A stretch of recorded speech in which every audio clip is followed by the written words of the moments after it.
I secretly redirected our pension payments to a new account without telling a soul. The very next morning, our son and daughter-in-law pounded on the door, screaming in rage, "You ruined us! Give us access right now, or you'll regret it." My wife and I just smiled at each other, and exactly 1 hour later, they were both arrested right in front of our eyes. Before continuing, subscribe to the channel and write in the comments what time it is in your region right now. My name is Victor Quinn. I'm 68 years old, and for the last 42 of those years, I've been married to the smartest woman I've ever met. I spent 4 decades as an insurance adjuster in Phoenix, Arizona. You learn things in that job: how to spot patterns, how to follow money trails, how people lie when they think you won't notice.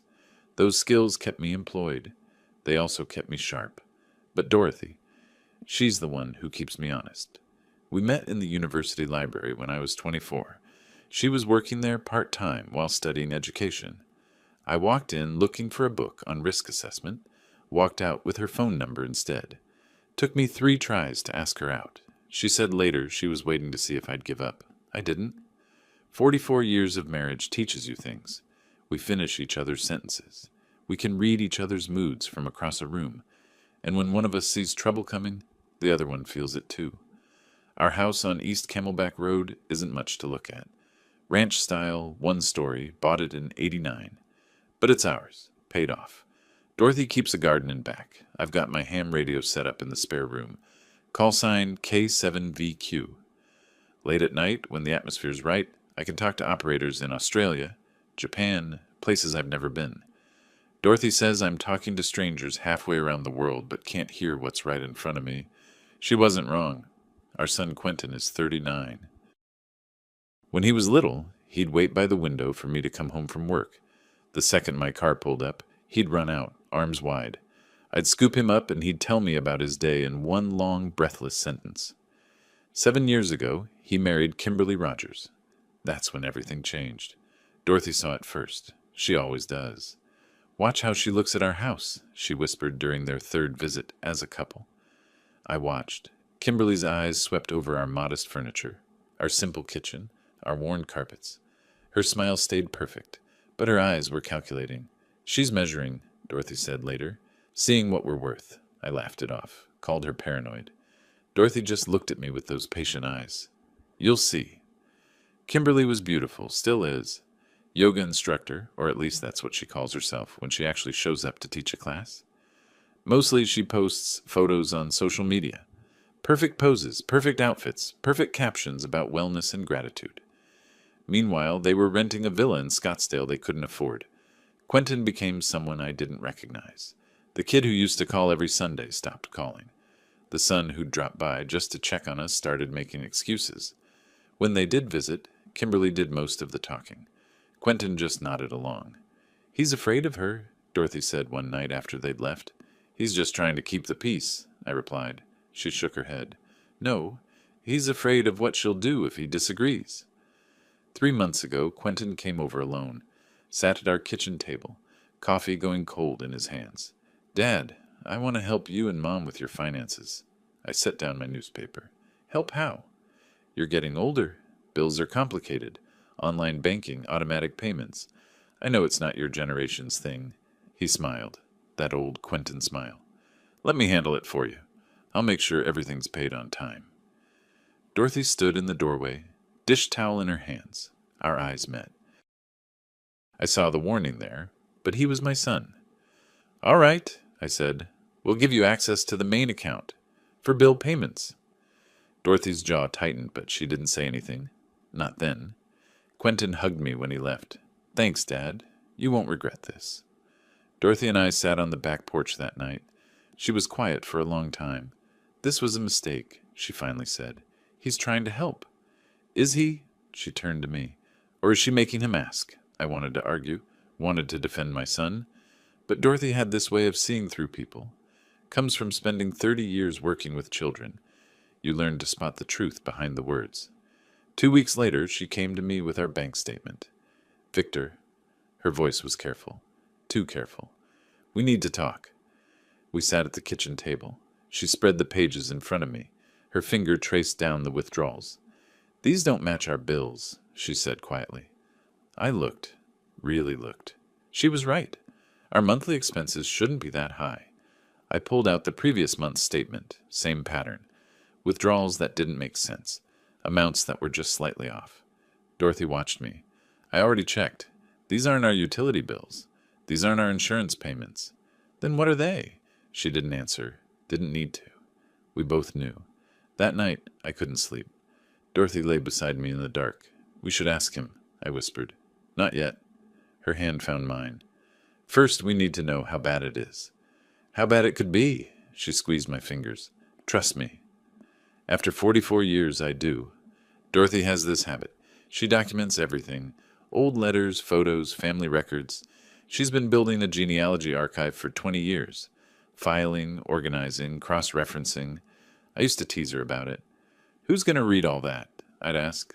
Turns out, we needed those skills. The next morning, she was already dressed when I woke up. I'm getting copies of all our bank statements, she said.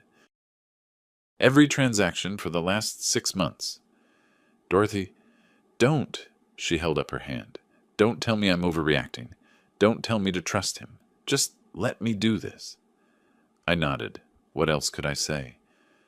She came home 3 hours later with a manila folder thick with papers. We sat at the kitchen table. She'd already gone through them, highlighted certain lines. Her system was color-coded. Yellow for suspicious, pink for definitely wrong. There was a lot of pink. $47,300, she said. Her voice was steady, but I saw her hands tremble. In 6 months. I stared at the numbers, tried to make sense of them. My brain, trained to analyze insurance fraud, to spot patterns in claims, couldn't quite process that my son was stealing from us. Maybe there's an explanation, I said weakly. Dorothy looked at me, just looked, and I knew. We both knew. That evening we sat on the back porch with coffee. Our ritual for 40 years. Evening coffee, watching the sun go down over the desert. Usually we talked about small things. The weather, the neighbors, what to have for dinner. Tonight was different. We need help, Dorothy said. Who? Jerry Mills. I thought about my old friend. We'd worked together on insurance cases for over 30 years before he went to law school. Jerry specialized in financial fraud now. Family law, elder abuse cases. You think it's that serious? Dorothy set down her cup. I think we need to know exactly what we're dealing with before we do anything. I called Jerry the next morning. Didn't tell him everything over the phone, just said we needed to talk. He cleared his afternoon schedule. In his office, we laid it all out. Dorothy's highlighted statements, the pattern of withdrawals, the timing, always right after our pension and Social Security deposits hit the account. Jerry went quiet. That focused quiet he gets when he's thinking like a lawyer. How long has he had access? He asked. 3 months, I said. And you noticed? After 2 weeks? Dorothy nodded. Jerry pulled out a legal pad. I need you to request full statements. 3 years back. 3 years? I felt something cold settle in my stomach. Quentin only got access 3 months ago. But Kimberly's been in the picture for 7. Jerry looked at me over his glasses. Trust me, Victor. 3 years. 2 days later, Dorothy went to Wells Fargo. She talked to the manager, Yvonne Chen. Yvonne had helped us set up our accounts 15 years ago. She knew us. Mrs. Quinn, Yvonne said carefully when Dorothy asked for the extended records, is everything all right? Dorothy smiled, that warm librarian smile. Just doing some financial planning. Yvonne didn't look convinced, but she processed the request. These will take about a week. That's fine, Dorothy said. We're not going anywhere. That week was the longest of my life. Dorothy and I didn't talk about it much.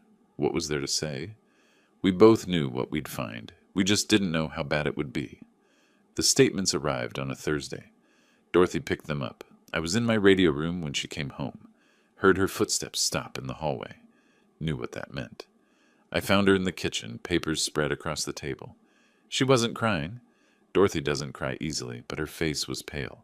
How much? I asked. She looked up at me. $156,800. The room tilted. I gripped the back of a chair. Over 3 years, she continued, her voice mechanical. Small amounts at first, then bigger, then systematic. Every month, like clockwork, right after our deposits. I sat down. Couldn't stand any more. Victor, Dorothy's hand covered mine. There's more. More? She pulled out another sheet. This is an application for a line of credit. $30,000 in your name. I looked at it. My signature at the bottom. Except it wasn't my signature. Close, but not quite. The insurance adjuster in me saw it immediately. The angle of the V, the loop in the Q. Someone had practiced, but not perfectly. He forged my signature. Dorothy nodded. We sat there in our kitchen.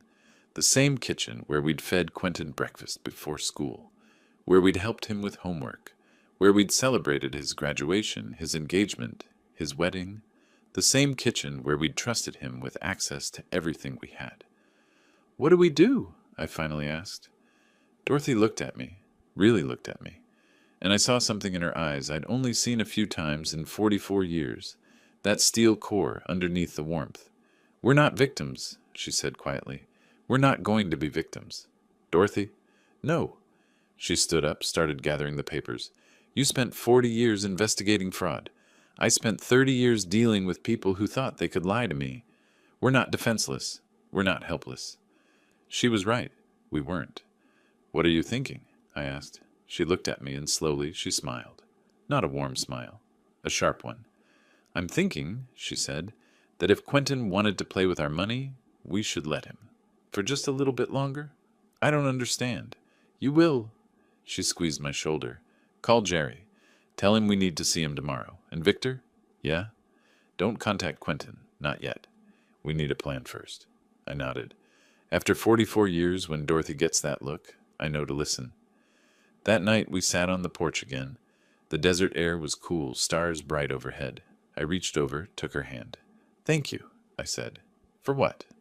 For seeing this. For being strong when I couldn't be. She squeezed my fingers. We're a team, Victor. We always have been, and we're not going to let anyone, not even our son, destroy what we've built. I pulled her close. Out in the darkness, my ham radio antenna stood silhouetted against the sky.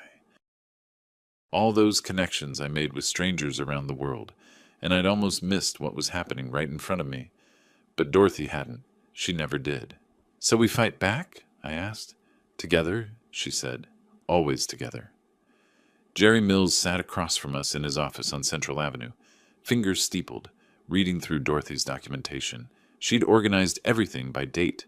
Transaction type, amount. Color-coded tabs marked the worst offenses. This is thorough, Jerry said finally. Dorothy, you missed your calling. You should have been a forensic accountant. My wife smiled. I just document family history. This is family history too, just not the kind I want to remember. Jerry's expression darkened. Victor, Dorothy, this isn't just theft. With the forged signature on the credit application, we're looking at felony fraud. Elder financial abuse. In Arizona, that's serious. How serious? I asked. Prison time serious. 3 to 7 years, possibly more. He leaned forward. But here's what I need you to understand. If we move forward, there's no going back. Quentin will have a criminal record. Your relationship with him will be permanently damaged. Dorothy and I looked at each other. We'd discussed this on the porch the night before. Talked until the stars came out. He already damaged it, Dorothy said quietly, when he chose to steal from us. Jerry nodded slowly. Then here's what we do. First, we need to cut off his access without alerting him. Open a new account. Redirect your pension deposits. Leave the old account with minimal balance. How minimal? I asked. Enough that it doesn't look suspicious immediately. Say $130. When the next pension deposit doesn't show up, he'll notice. That's when things get interesting. Interesting how? Dorothy asked. Jerry smiled grimly.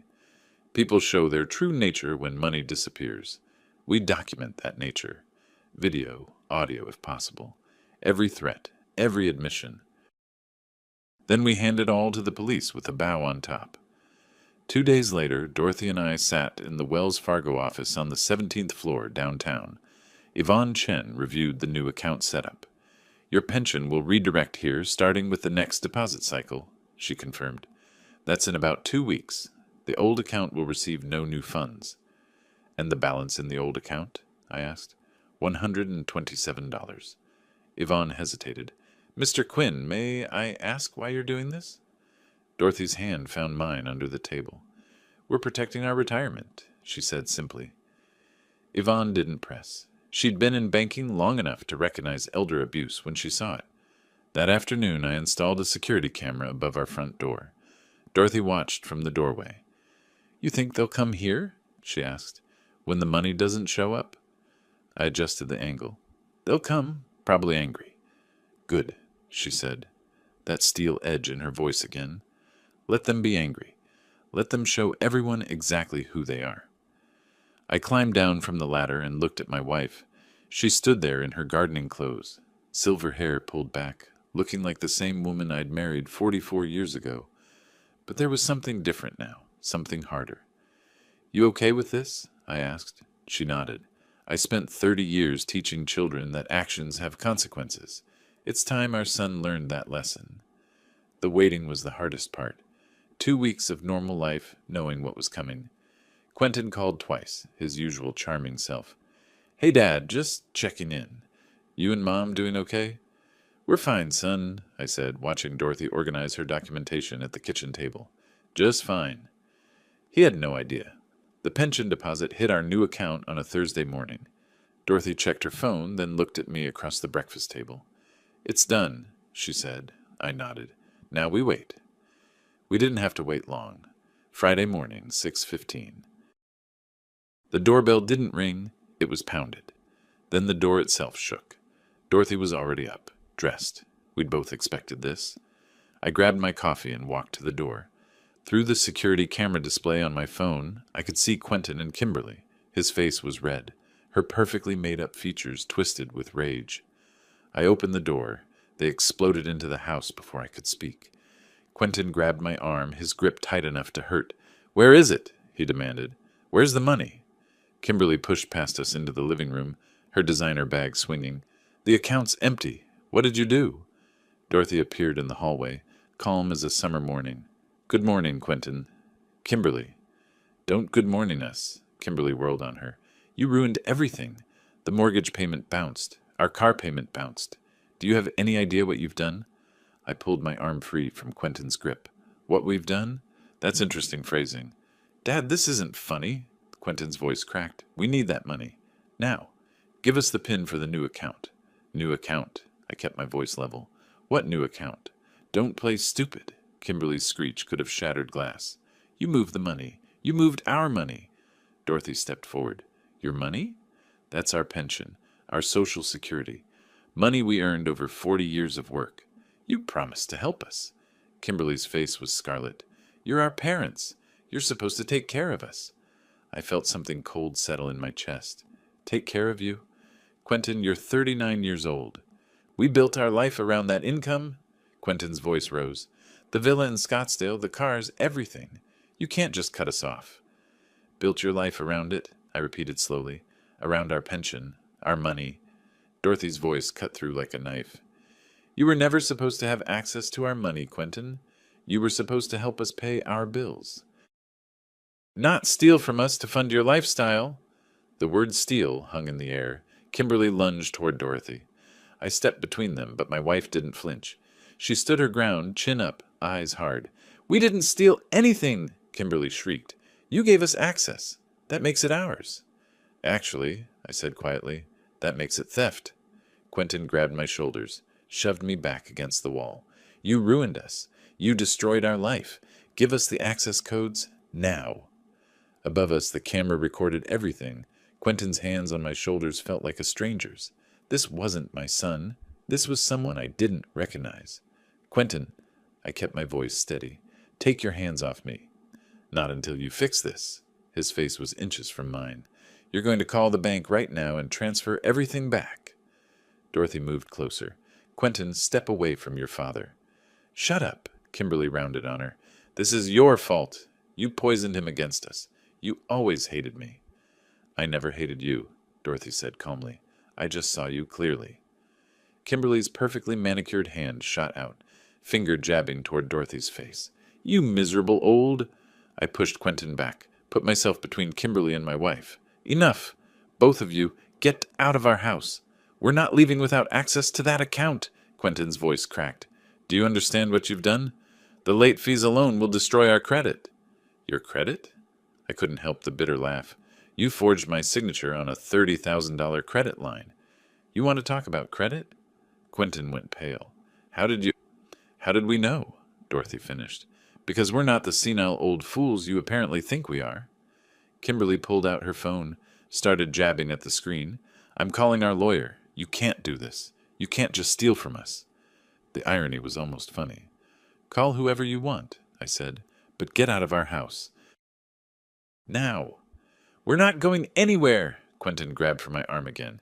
Not until what? Dorothy's voice was ice. Until you what, Quentin? Hit your father? Threaten us? Go ahead. The camera's getting all of this. They both froze, looked up, saw the security camera for the first time. Kimberly's face went from red to white. You're recording this? Safety measure, I said. You know, in case of burglars. Or people who break into our home and make threats. Quentin stepped back, hands dropping. I saw the calculation in his eyes, the realization of what he'd just done, what he'd just said, all on camera. Dad, wait, I didn't mean... Yes, you did. I straightened my shirt where he'd grabbed it. You meant every word. You're angry because we stopped you from stealing from us. That's what this is about. It's not stealing when you gave us access. Kimberly was still trying to salvage this. Any court will see that. Dorothy pulled out her phone, showed them something. Any court will also see that over 3 years, you withdrew $156,800 from our accounts. Systematically, regularly, while hiding it from us. Kimberly's mouth opened, closed, nothing came out. You've been tracking it? Quentin's voice was barely a whisper. Every transaction, Dorothy confirmed. Every dollar, every lie. The fight drained out of them. Kimberly grabbed Quentin's arm. We need to leave. Now. Call Mason, call your uncle, call someone who can fix this. They headed for the door. Quentin turned back, one last try. Dad, please, if you do this, if you report this, I'll go to prison. Is that what you want? Your own son in prison? I looked at this man, my son, the boy who used to wait for me by the window, the kid who'd cried when his goldfish died, the teenager who'd borrowed my truck and returned it with a full tank and a thank you note. What I want, I said slowly, is for you to understand that when you steal from people, there are consequences, even if those people are your parents. You'll regret this, Kimberly hissed. We'll sue you for everything you have. Dorothy smiled, actually smiled. Please do. Discovery will be fascinating. They left. The door slammed hard enough to rattle the frame. Dorothy and I stood in the sudden silence. I could hear my own heartbeat, smell Kimberly's expensive perfume still hanging in the air. You okay? Dorothy asked. I nodded. Wasn't sure if I was lying. She took my hand, led me to the couch. We sat. I realized I was shaking. That was our son, I said. I know. He was going to hit me. I know. Her voice was gentle. Victor, look at me. I did. Her eyes were wet, but her jaw was set. We're doing the right thing, she said. This isn't about revenge, and it's about stopping them before they drain us completely, before they destroy us. I know, I rubbed my face. Doesn't make it easier. No, she agreed. It doesn't. My phone buzzed. A text from Jerry Mills. Got your message. Coming over. Don't touch anything. 20 minutes later, Jerry sat in our living room, reviewing the camera footage on my phone. Behind him, Dorothy had already printed out transaction records, her chronological documentation, copies of the forged credit application. This is good, Jerry said. Very good. The threats, the physical contact, the admission that they've been using your money for their lifestyle. He looked up at us. You ready for what comes next? What does come next? I asked. We file a police report. Financial elder abuse, fraud, forgery. I'll call a detective I know in the financial crimes unit. With this evidence, they'll likely make an arrest within 48 hours. Dorothy's hand found mine, squeezed. Do it, she said. Jerry made the call, spoke for maybe 5 minutes, hung up. Detective Richard Sullivan will be here in 30 minutes, he said. He's bringing the paperwork for the complaint. Those 30 minutes felt like hours. Dorothy made coffee. Jerry reviewed documents. I sat at the kitchen table, remembering Quentin as a child. Couldn't reconcile that kid with the man who'd shoved me against a wall. The doorbell rang. This time, it was actually a ring. Detective Sullivan was younger than I expected, maybe mid-40s, with sharp eyes that cataloged everything. Jerry introduced us, then handed over the folder. Sullivan went through it methodically, read every page, watched the video twice. "Mr. and Mrs. Quinn," he said finally, "I need you to understand what happens if we move forward with this. Your son and his wife will be arrested. They'll be charged with multiple felonies. This will be public record. Your family will know. Your friends will know." "We understand," Dorothy said. Sullivan nodded. "Then let's begin." We gave our statements, signed the complaint, provided copies of everything. Sullivan's expression never changed, but I saw something in his eyes when he reviewed the forged signature. Recognition. He'd seen this before.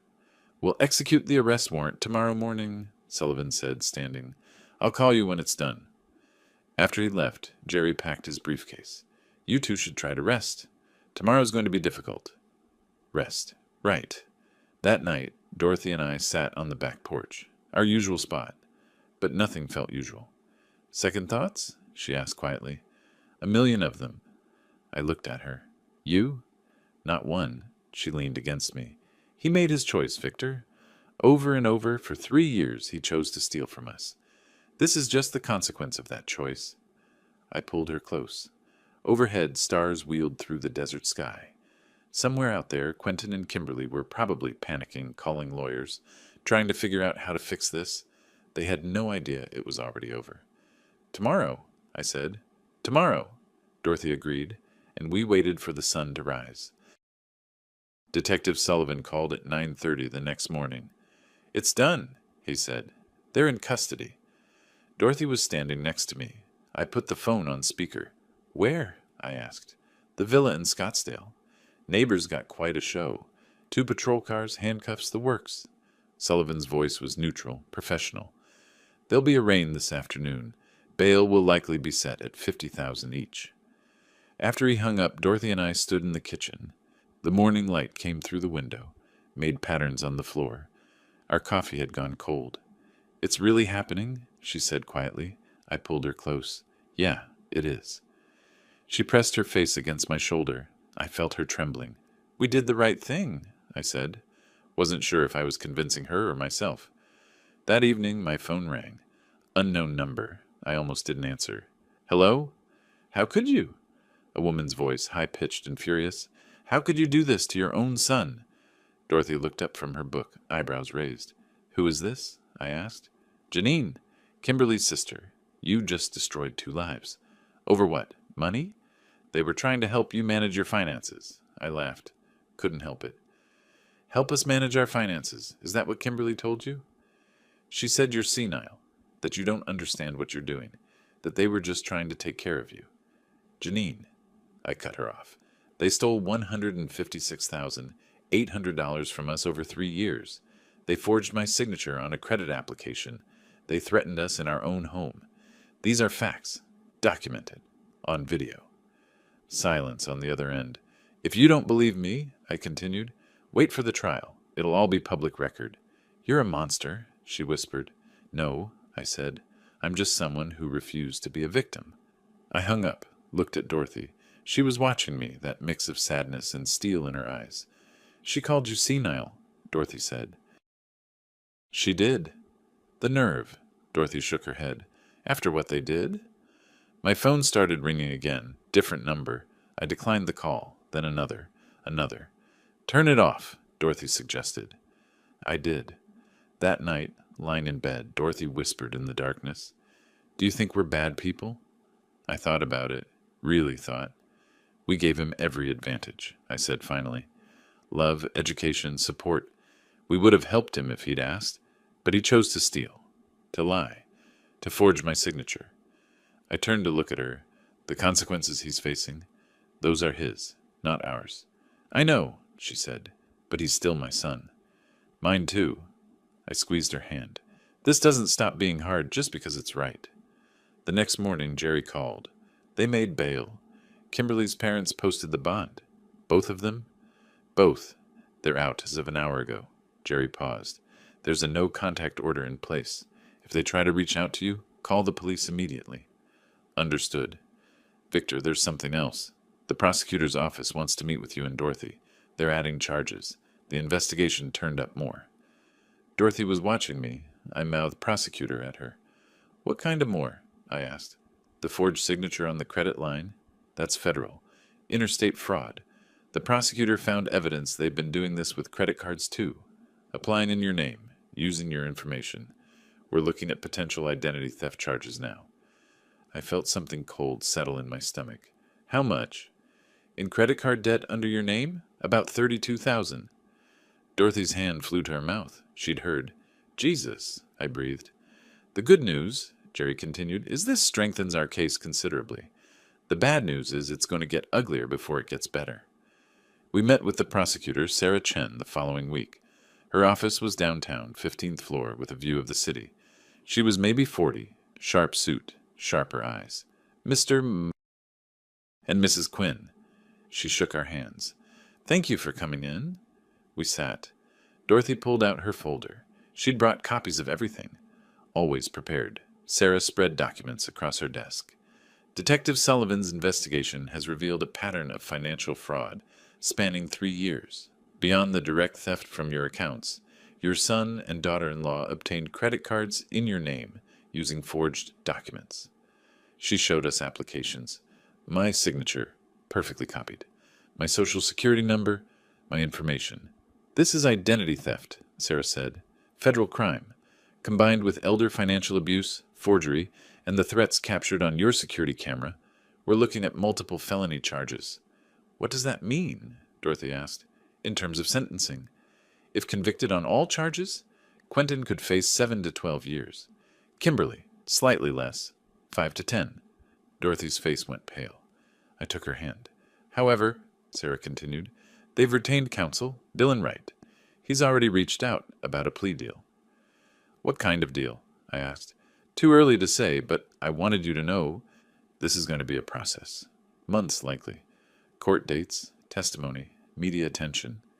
She looked at us directly. Are you prepared for that? I looked at Dorothy. She looked back at me. 44 years of marriage meant we didn't need words. Yes, we said together. The preliminary hearing was set for 2 weeks later. Dorothy laid out my suit the night before. Navy blue, the one I'd worn to weddings and funerals. I hadn't put on a tie in 3 years. You remember how to do this? She asked, watching me fumble with the knot. Allegedly. She came over, fixed it for me. Her fingers worked automatically. She'd been tying my ties since before Quentin was born. Ready? She asked. No, I admitted. You? Not even a little. She smoothed my lapels. But we're doing it anyway. The courthouse was downtown, old stone building with too many steps. Jerry met us outside. They're already here, he said.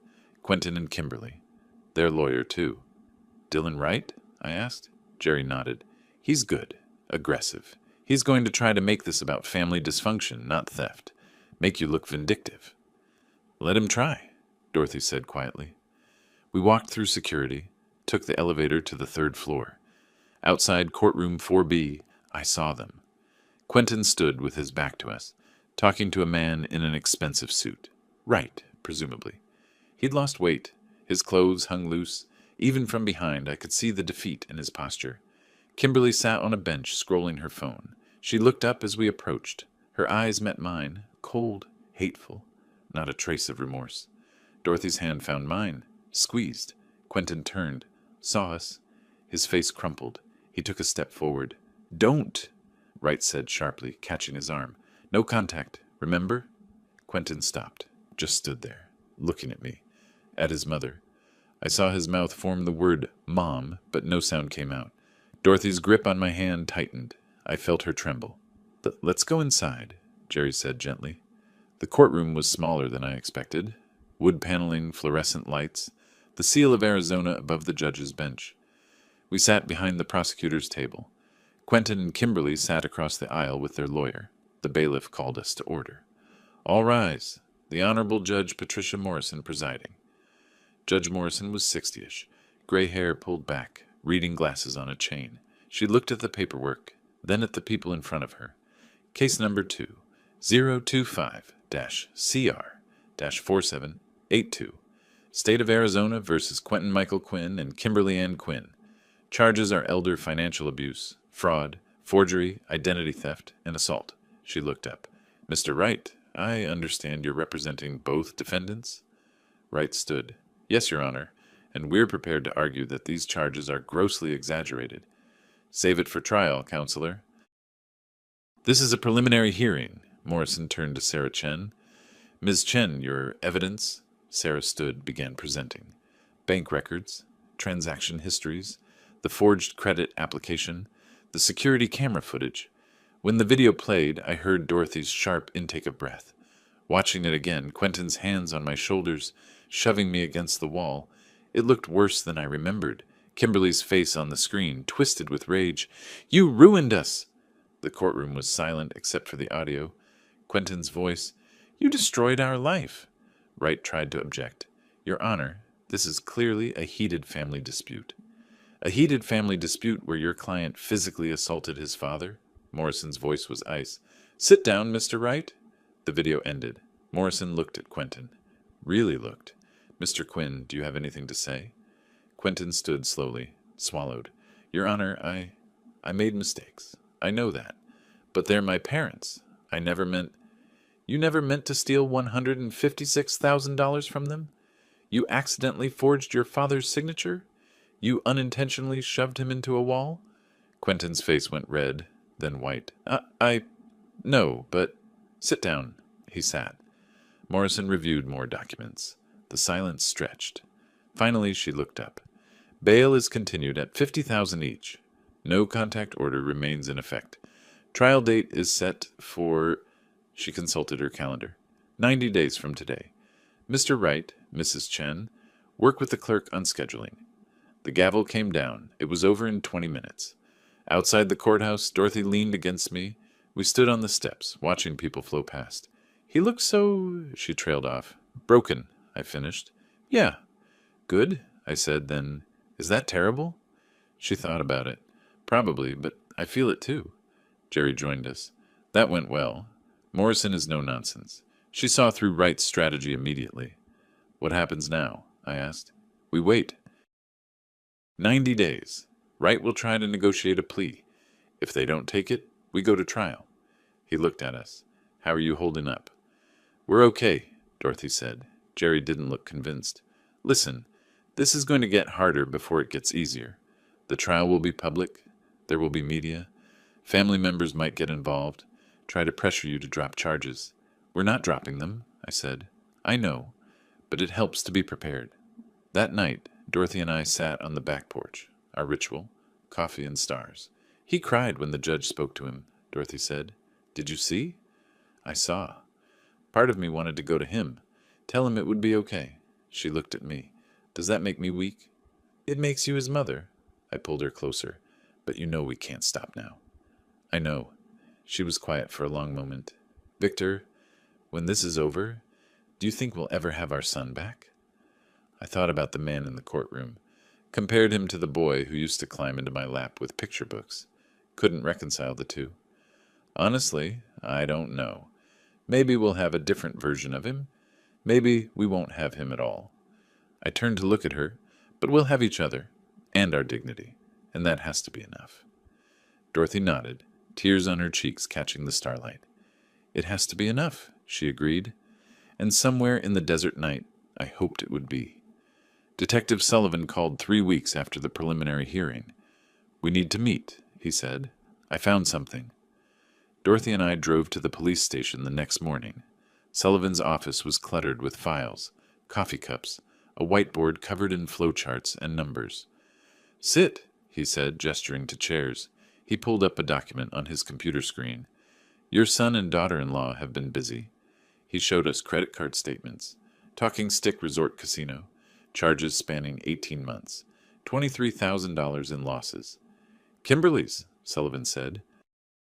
She has a gambling problem. Used your stolen money to fund it. Dorothy's hand found mine. There's more.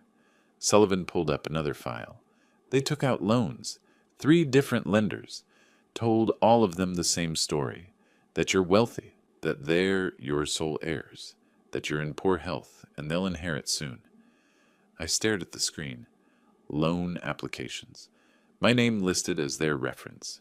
Our modest house described as a family estate worth approximately $1.2 million.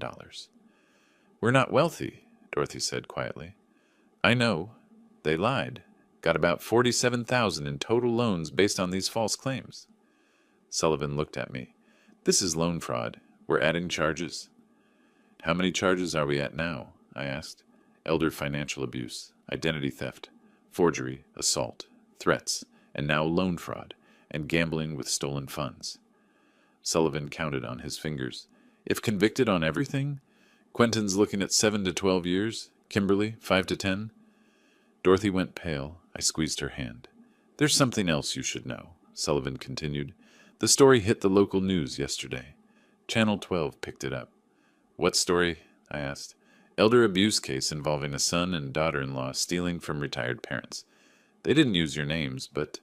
He pulled up a news website. There was the courthouse, our backs visible as we walked in. The headline, Scottsdale couple charged in $200,000 elder abuse case. 200,000? Dorothy frowned. They rounded up. Included the loans and credit cards. Sullivan leaned back. Point is, it's public now. People will know. We drove home in silence. That afternoon, my phone started ringing. Old colleagues, neighbors, people I hadn't talked to in years. I turned it off. That evening, Dorothy found me in my radio room. I was staring at the equipment, not actually transmitting. Victor? I looked up. She was holding a photo album, the old one with pictures from when Quentin was little. I found this in the closet, she said. Opened it. Quentin at 3, covered in mud, grinning. Quentin at 7, missing his front teeth. Quentin at 12, holding his first trophy. I thought looking at these would help, Dorothy said. Remind me of the good times. But it just makes it worse. I pulled her down next to me. We looked at the photos together. He was such a happy kid, she whispered. He was. What happened to him? I thought about it. He grew up, made choices, bad ones. Because of Kimberly? Partly. I closed the album gently. But he's not a child anymore, Dorothy. He chose this. Every withdrawal, every lie, every forged signature, those were his choices. She nodded, tears on her cheeks. 2 days later, Jerry called. Quentin lost his job. The dealership? Yeah. The news coverage. They can't have someone facing felony charges representing their brand. Jerry paused. There's more? They're being evicted from the villa. Can't make the $4,200 a month rent without your money.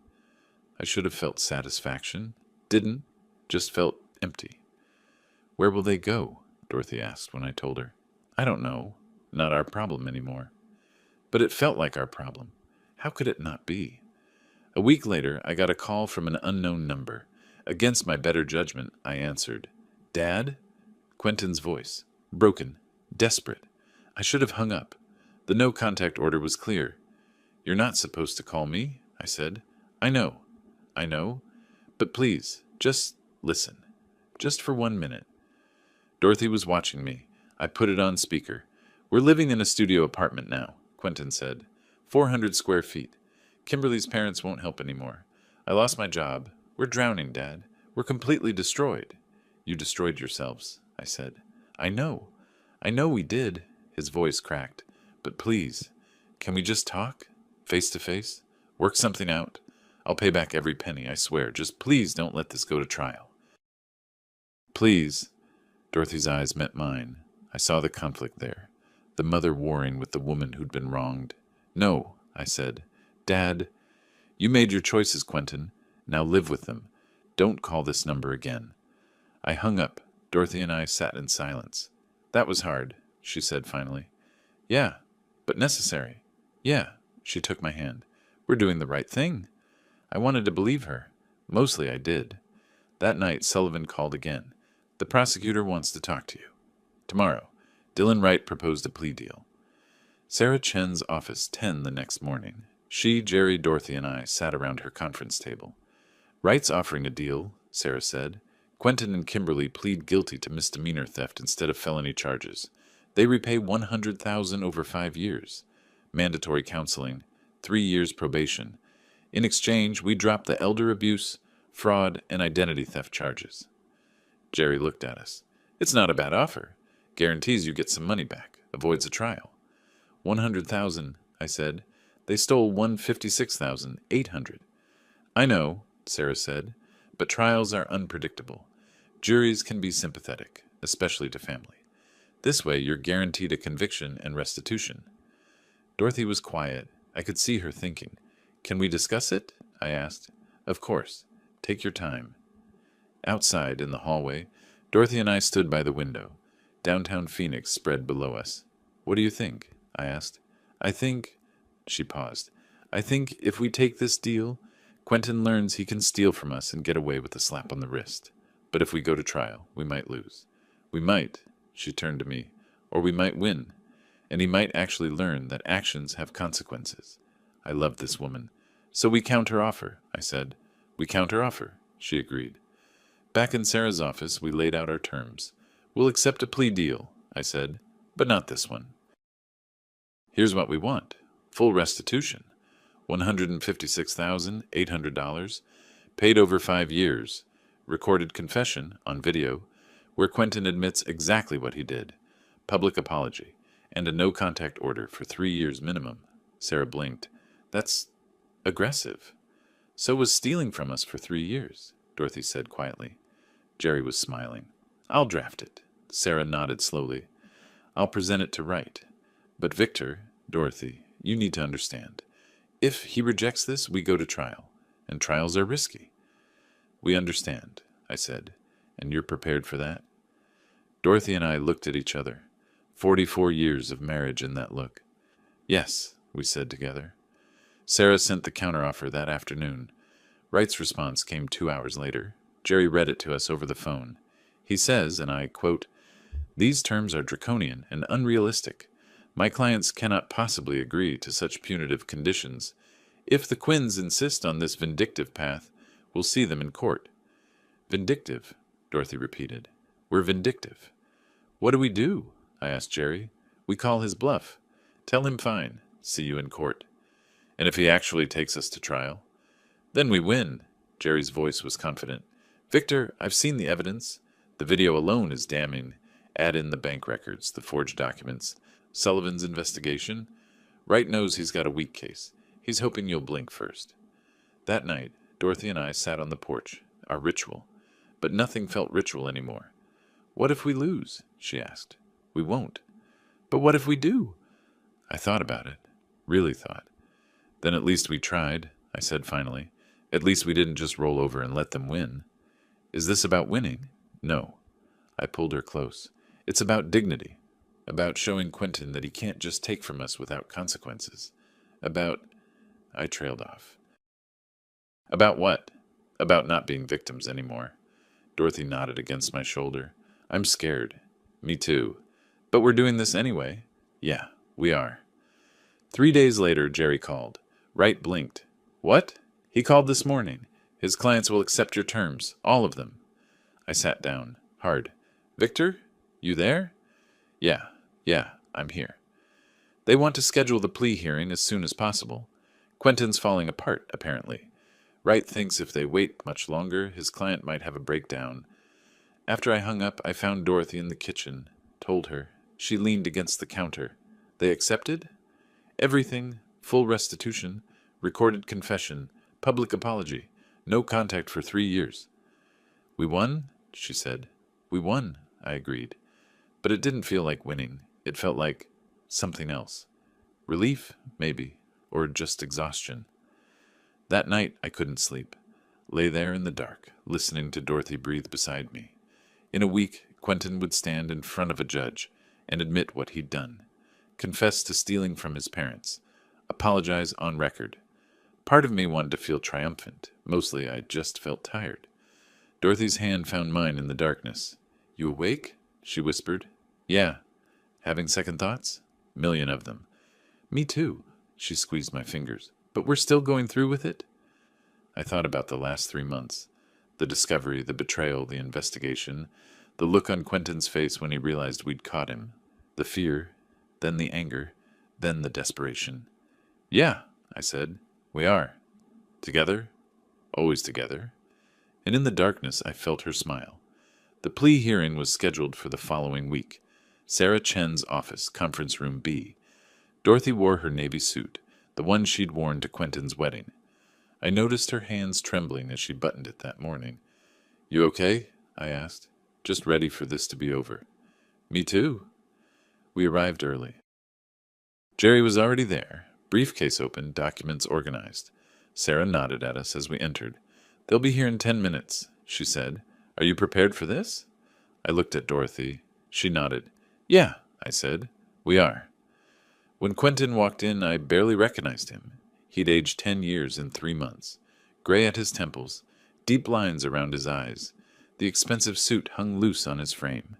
Kimberly followed, still beautiful, still perfectly put together, but her eyes were cold, empty. She looked at us like we were obstacles, not people. Wright came last, carrying files. He nodded professionally at Jerry, ignored us completely. The court reporter set up her equipment. Sarah distributed copies of the plea agreement. "We're here to formalize the agreement between the state of Arizona and defendants Quentin Quinn and Kimberly Quinn," Sarah began. "Mr. Quinn, are you prepared to make your statement?" Quentin stood. His hands shook. He pulled out a paper, started reading. "I, Quentin Michael Quinn, admit that for 3 years I systematically stole money from my parents, Victor and Dorothy Quinn. I used access they gave me in good faith to withdraw $156,800 from their accounts without permission. I used this money for personal expenses, gambling, and living beyond my means." His voice cracked. He paused, swallowed. "I forged my father's signature on a credit application for $30,000. I lied to lenders about my parents' financial situation to obtain loans. When my parents discovered what I'd done and cut off my access, I went to their home and threatened them. I physically assaulted my father." Dorothy's hand found mine under the table, squeezed. "I apologize to my parents for betraying their trust, for stealing from them, and for the pain I've caused. I accept full responsibility for my actions." He sat, wouldn't look at us. "Ms. Quinn?" Sarah prompted. Kimberly stood, no trembling, no emotion. "Husband to take money without permission. I encouraged my husband to take money without permission. I used stolen funds for personal expenses and gambling. I apologize for my actions." She sat, still didn't look at us. Sarah laid out the plea agreement. Full restitution of $156,800, paid monthly over 5 years, at $2,613 per month, 500 hours of community service each, 3 years of probation, no contact with victims without legal supervision. Violation of any terms results in immediate reinstatement of all felony charges. Do you understand these terms? "Yes," Quentin whispered. "Yes," Kimberly said flatly. "Do you accept them voluntarily?" "Yes." "Yes?" They signed. Dorothy and I signed. The court reporter documented everything. It was over in 30 minutes. As we stood to leave, Quentin approached. Wright tried to stop him, but Quentin shook him off. "Dad," he said, tears streaming down his face, "I'm so sorry. I know those are just words, but I destroyed everything. I destroyed us. I'm sorry." I looked at my son, this man I'd raised, taught to ride a bike, helped with homework, celebrated every birthday, the man who'd stolen from us, lied to us, assaulted me. "Quentin," I said. My voice was calm, cold. "I would have given you everything if you'd just asked honestly. But you chose to steal, to lie, to betray us. I know. Now you have to live with that choice. For the next 5 years, you'll pay back what you took. Maybe longer, given your current employment situation. Every month, that payment will remind you of what you did, of who you became." He flinched like I'd hit him. "I hope someday you understand," I continued, "that love isn't permission. That family isn't an ATM. That trust, once broken, doesn't just come back because you're sorry." "Dad, please." Dorothy stood, looked at Quentin with those eyes that had seen him through every stage of his life. "We love you," she said quietly. "We always will. But we can't trust you. Not anymore. And until you understand why, until you really understand what you've done, there's nothing more to say." Quentin broke, literally crumpled, Wright catching him. Kimberly watched it all with dead eyes. Then she stood, walked past us without a word. Outside in the parking lot, Dorothy and I stood by our car, silent. That was hard, she said finally. Hardest thing I've ever done, but necessary.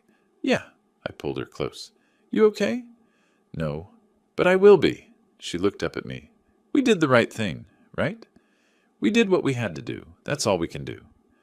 We drove home in silence, but it wasn't an uncomfortable silence. It was the silence of two people who'd just finished a long, difficult journey together. 2 months later, early December, the first payment arrived on the first of the month. I checked our account that morning. $2,613. Exactly on time. Dorothy came up behind me, looked over my shoulder. He paid, she said. He did. Detective Sullivan called that afternoon. Thought you'd like to know. Quentin's working double shifts. Warehouse during the day, security guard at night, 6 days a week. And Kimberly? I asked. Filed for divorce, moved to California last week. Her sister took her in. After I hung up, I told Dorothy. She left him, Dorothy said. Of course she did. Love of his life, I said dryly, until the money ran out. That evening, Dorothy and I sat on the back porch. Our ritual, the one we'd maintained through everything. It was cold for Phoenix, mid-50s. We had blankets, hot chocolate instead of coffee. The Christmas lights on the neighbor's house twinkled in the darkness. Do you think he'll ever understand? Dorothy asked. Really understand what he did? I thought about it. I don't know. I hope so. But whether he does or doesn't, we did what we had to. We protected ourselves. We demanded justice. We showed him that love has limits. She leaned against me. That's important too, isn't it? That love has limits? Yeah, it is. She was quiet for a moment. I still think about him. The little boy he was. Wonder where we went wrong. We didn't go wrong. He made choices. Bad ones. I know. But still? I pulled her closer. Dorothy, we gave him everything we had. Love, support, education, values. He chose to ignore all of it for money and status. That's on him, not us. She nodded. You're right. I know you're right. I reached over, turned on my ham radio. Tuned to the frequency I'd been monitoring. Voice came through, Australian accent.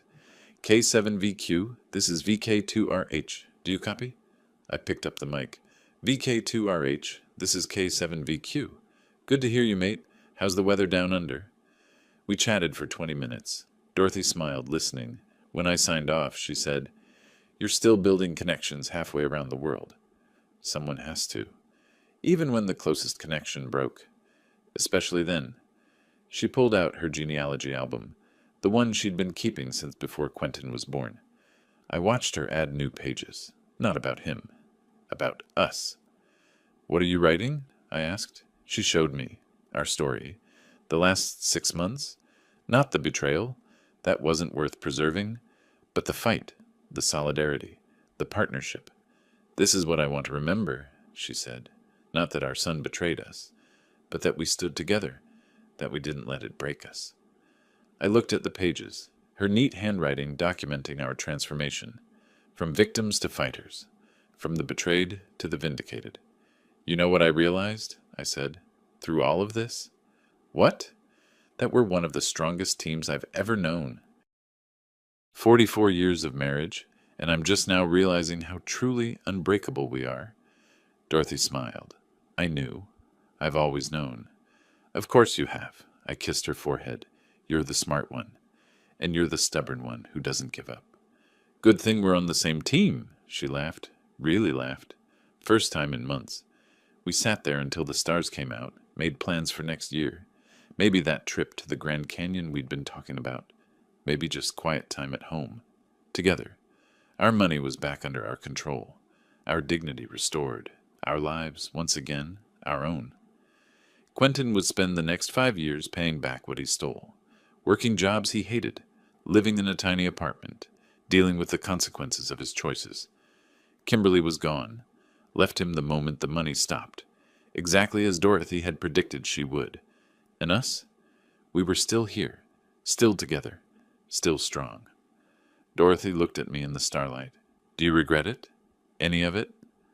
I thought about the question. Really thought. No, I said finally. We tried to be kind. They mistook kindness for weakness. We showed them the difference. That we did.